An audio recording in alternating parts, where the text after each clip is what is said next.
Hello friends, welcome to my channel. आज की इस वीडियो में हम मैथ का एक बहुत ही मोस्ट इंपॉर्टेंट टाइप के क्वेश्चन को डिस्कस करेंगे। ये क्वेश्चन क्षेत्रफल पर आधारित प्रश्न आते हैं। इस तरह के जो प्रश्न होते हैं उन्हें अगर आप बेसिक मैथड से सॉल्व करेंगे तो उसमें काफ़ी समय वेस्ट होता है। लेकिन आज मैं जो मैथड बताने जा रहा हूँ, इस मैथड से अगर आपने इस तरह के क्वेश्चन को सॉल्व किया तो मात्र कुछ ही सेकेंड में आप इसका आंसर निकाल सकते हैं। तो वीडियो को स्टार्ट करते हैं। सबसे पहले हम क्वेश्चन देख लेते हैं कि ये क्वेश्चन किस तरह के आते हैं। शेषफल जो ये क्वेश्चन आते हैं वो है, किसी संख्या को 136 से भाग देने पर शेषफल 36 प्राप्त होता है।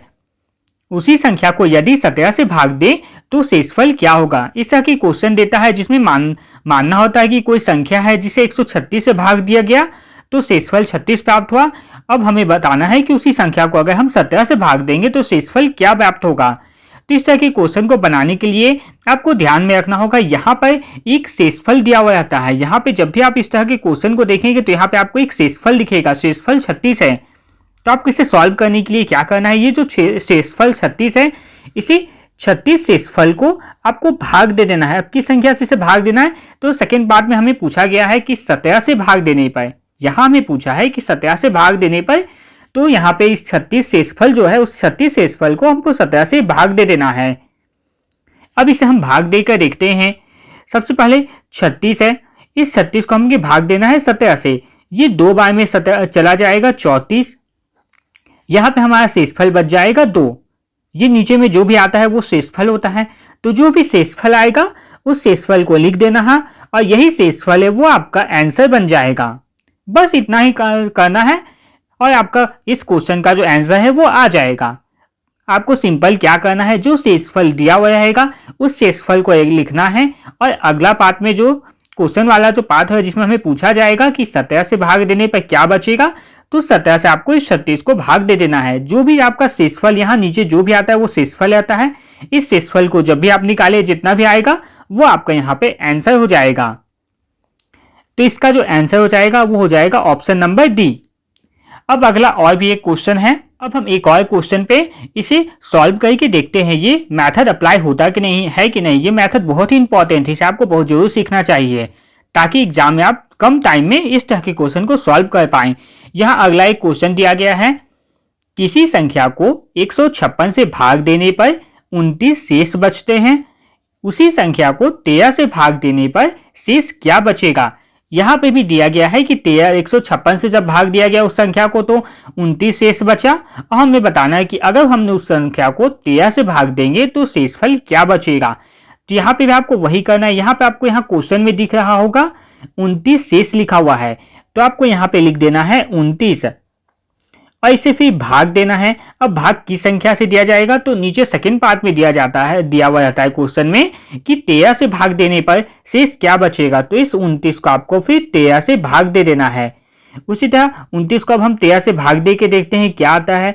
29 को अगर हम 13 से भाग देंगे तो ये 2 बार में चला जाएगा 26 और जब इसे काटेंगे तो 9 में 6 गया तो 3 बच गया। यहाँ पे नीचे जो भी संख्या आता है वो शेषफल होता है, तो इसका जो शेष हो गया वो हो गया 3 हो गया है। 3 जो है ये शेष है, यहाँ लिख देते हैं, इसे ध्यान में रखिए।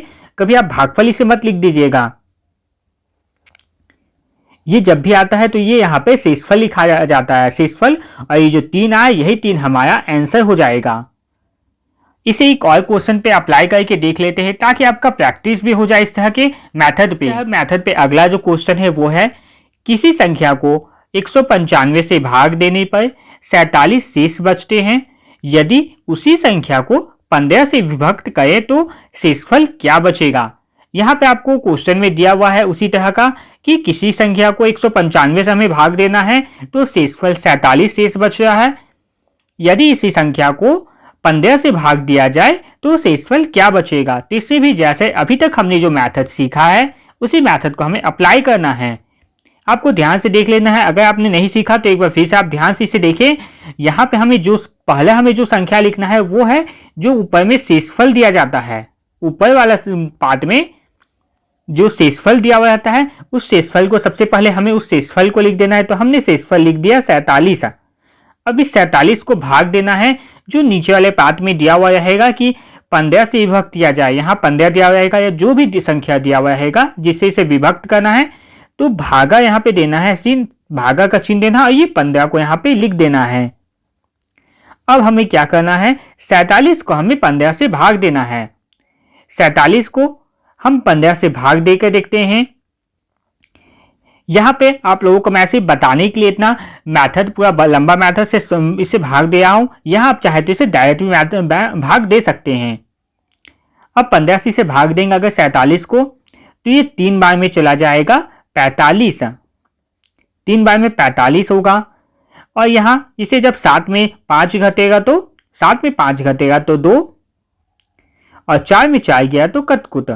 यहाँ पे 2 शेष बच गया, तो ये यहाँ पे 2 है, इसे लिख देंगे। ये हमेशा इसे शेष को ही लिखना है, याद रखिएगा। हमेशा यहाँ पे जब भी लिखेंगे संख्या को, तो ये शेषफल को यहाँ लिखा जाएगा।